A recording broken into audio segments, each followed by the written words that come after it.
Olá, tudo bem com você? Hoje vamos para mais uma aula do projeto Escola em Casa. Hoje nossa aula para o 9º ano. Meu nome é Luan Felipe, sou professor de matemática da rede pública do estado do Acre. Hoje a nossa aula é sobre fatoração. Vamos iniciar? Então vamos aqui começar a nossa aula. O que é a ideia de fatorar? Antes de a gente fazer a fatoração, vamos fazer exemplos numéricos para você compreender melhor a ideia. Como é que você faria o produto 89 multiplicado por 87? Certo? É uma continha chata de fazer, né? Você tem que fazer aí, armar a continha, fazer soma, multiplicar, enfim. A gente pode usar uma ideia que é uma ideia estratégica e bastante inteligente e sutil. Veja, eu posso escrever o 89 como 90 menos 1. E eu posso escrever o 87 como 90 menos 3. Então, multiplicar 89 por 87 é a mesma coisa que multiplicar 90 menos 1 por 90 menos 3. E daí a gente vai usar aquela propriedade que a gente vem usando nas últimas aulas, a distributividade da multiplicação em relação à adição. Então, ó, como é que eu poderia fazer? Aqui você vai aplicar o que a gente já sabe. Então fica 90 vezes 90, certo? Menos 90 vezes 3, menos 1 vezes 90, mais, né, porque fica menos vezes menos, 1 vezes 3. Então fica aqui, o que eu armei para você, ó. 90 vezes 90, 8.100. 90 vezes 3, 270. 1 vezes 90, 90. E por fim, mais 3 aqui, né? Então, essa mesma conta aqui, ó, é essa conta aqui. 8.100 menos 270 menos 90 mais 3. Fazendo aí as continhas, né? A gente vai obter a resposta 7.763. É uma maneira alternativa de você poder fazer produtos assim, ok? Então, ó, acho que entendi as utilidades dessa forma. No caso, a gente acaba executando produtos com múltiplos de 10, né? Porque o 90 é múltiplo de 10 e aí facilita as contas. Então, seguindo essa mesma ideia, calcule o quadrado de 289. Ou seja, aí eu vou dar uma dica para você. Coloca o 289 como 290 menos 1 e aplica produto notável que a gente viu na última aula. Essa continha vai ficar para você, tá? Então agora vamos começar de fato a ideia de fatoração.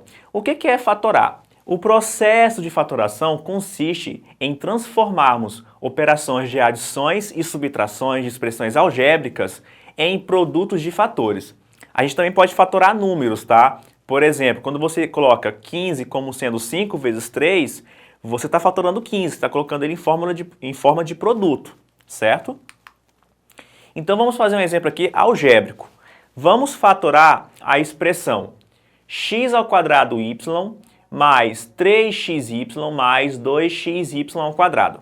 Aqui é importante o seguinte, nós temos uma expressão algébrica. Por quê? Porque aqui nós temos operações com números e letras. Então, cada partezinha dessa, ó, a gente chama de monômio. No caso aqui é monômio, né? Nós temos x² y, aqui nós temos xy e aqui nós temos 2y², certo? Então, para a gente fatorar essa expressão, ou seja, para a gente colocar ela em forma de produto, eu tenho que primeiro observar o seguinte. Eu tenho que primeiro observar o que aparece de comum, certo? Em todas as parcelas. Aqui é uma parcela, aqui nós temos uma parcela e aqui nós temos outra parcela, certo? Se eu fosse abrir as potências, olha o que ia acontecer. x² é x vezes x. E aqui vezes y, mais 3 vezes x vezes y, mais 2 vezes x vezes y vezes y, porque está y². Repare a parte que está em vermelho. Essa parte que está em vermelho, xy, ela está em comum nas 3 parcelas. Por isso a gente fala que ele é um fator em comum a essas 3 parcelas. Por quê? Porque ele está presente nas 3 partes. Então, como é que eu posso fatorar aí? Eu posso fazer uso de uma ideia de colocar o que aparece em comum nas 3 parcelas em evidência, certo? E é o que nós vamos fazer aqui. Então, vamos lá, ó. Olha o que vai acontecer. A partezinha em vermelho, como eu já falei para você, ela aparece nas 3 parcelas. Então, o que eu vou fazer? Eu vou deixar essa partezinha em vermelho isolada do restante da minha operação. Então, veja, ó.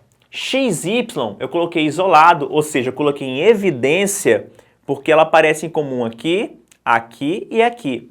E aqui dentro dos meus parênteses, eu vou repetir o restante da expressão sem x e y. Quer ver? Ó?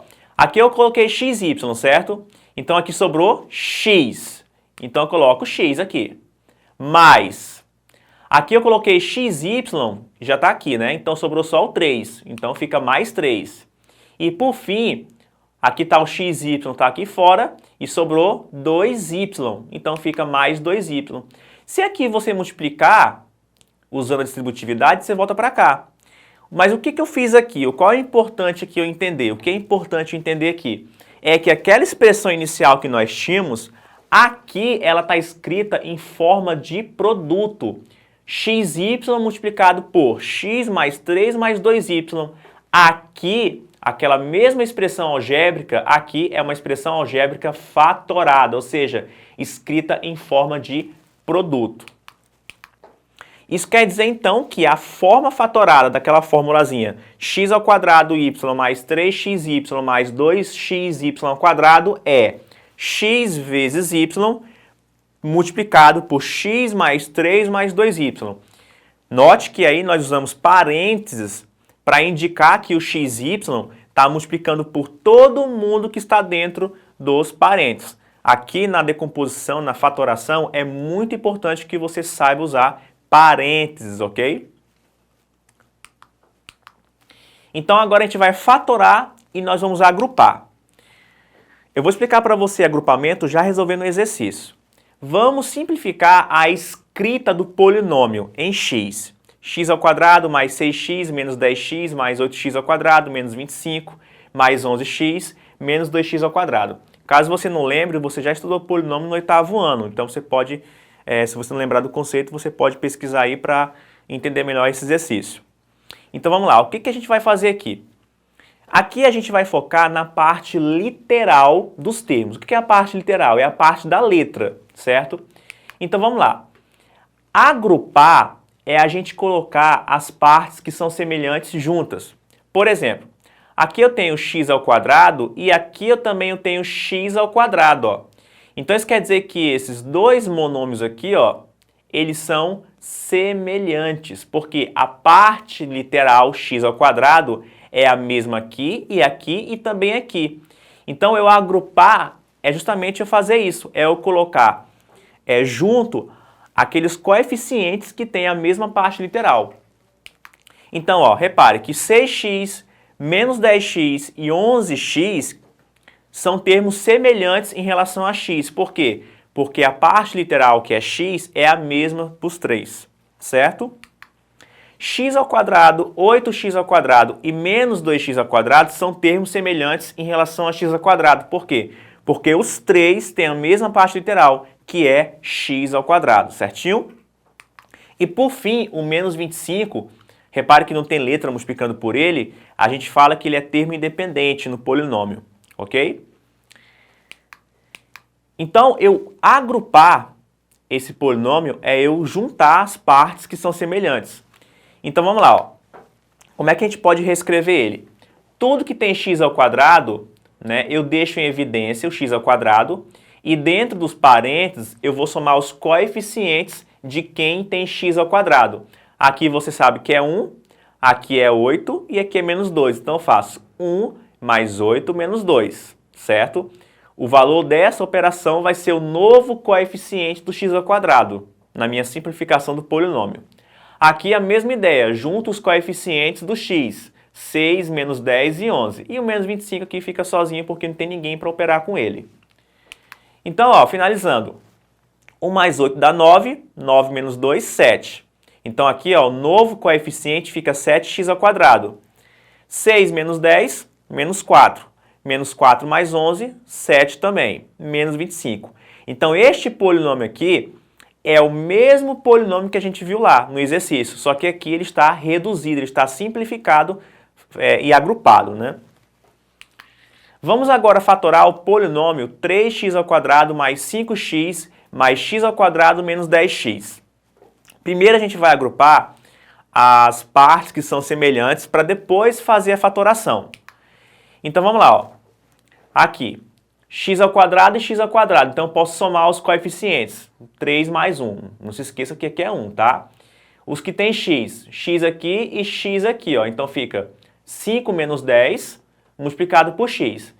3 mais 1 dá 4x ao quadrado. 5 menos 10, menos 5. Então, a forma agrupada deste polinômio e simplificada é 4x ao quadrado menos 5x. Acabou o exercício? Não. Por quê? Porque ele pede para eu fatorar, ou seja, escrever esse polinômio em forma de produto. Repare que eu posso reescrever esse polinômio assim. 4 vezes x menos 5 vezes x. A parte que está em negrito aparece em comum aos dois. Então, eu posso colocar ele em evidência. Olha como é que fica, ó. X, aí abre parênteses, não se esqueça dos parênteses, se não colocar, fica incompreensível a tua fatoração. E aí eu coloco o que sobrou. Veja, esse x aqui, ó, tá aqui isolado, então sobrou aqui 4x. Menos, esse x está aqui e aqui sobrou 5, então fica 4x menos 5 dentro dos parênteses. Isso quer dizer que 4x ao quadrado menos 5x é a mesma coisa que x multiplicado por 4x menos 5, com o 4x menos 5 isolado com parênteses. Então, esta fórmula aqui, ó, é a forma fatorada deste polinômio aqui, que é o polinômio reduzido desse polinômio aqui, ó. Certinho para você? Portanto, a forma fatorada é dada por x multiplicado por 4x menos 5. Trinômios quadrados perfeitos. O polinômio x ao quadrado mais 10x mais 25, ele também pode ser chamado de trinômio. Repare que aqui eu tenho um polinômio do segundo grau, certo? Que tem 3 termos, por isso que eu falo que ele é um trinômio, certo? Quando este trinômio for resultado de um produto notável, eu falo que ele é um trinômio quadrado perfeito. Então, repare que x ao quadrado mais 10x mais 25, se você fizer a continha aí, ó, ele é resultado de x mais 5 ao quadrado. Por isso que eu falo que este trinômio é x mais 5 ao quadrado e ele é um trinômio quadrado perfeito. Um outro exemplo de trinômio quadrado perfeito seria esse daqui, ó. 9a ao quadrado menos 12ab mais 4b ao quadrado, ó. A raiz quadrada de 9a ao quadrado é 3a. A raiz quadrada de 4b ao quadrado é 2b. E aqui no meio, ó, eu tenho menos 2 vezes 3a, né, vezes 2b. Então, esse polinômio aqui, ó, ele é a forma aberta, né, de 3a menos 2b ao quadrado, certinho? A mesma ideia para esse polinômio aqui, ó. 16x ao quadrado mais 8x mais 1, aqui é 4x e aqui é 1. Então, é 4x mais 1 ao quadrado. Esse mais aqui, ó, no meio determina se é a mais b ou a menos b, certinho? Então, voltando aqui para mim, essa foi a nossa aula. Hoje nós estudamos sobre a fatoração, os principais tipos de fatoração envolvendo polinômios. Esse conteúdo vai dar suporte para a gente entender nas próximas aulas a ideia e a resolução de equações do segundo grau. Depois compareça lá na plataforma da Secretaria de Educação, assista novamente essa aula para você compreender melhor, ok? Bons estudos, fiquem com Deus e até a próxima.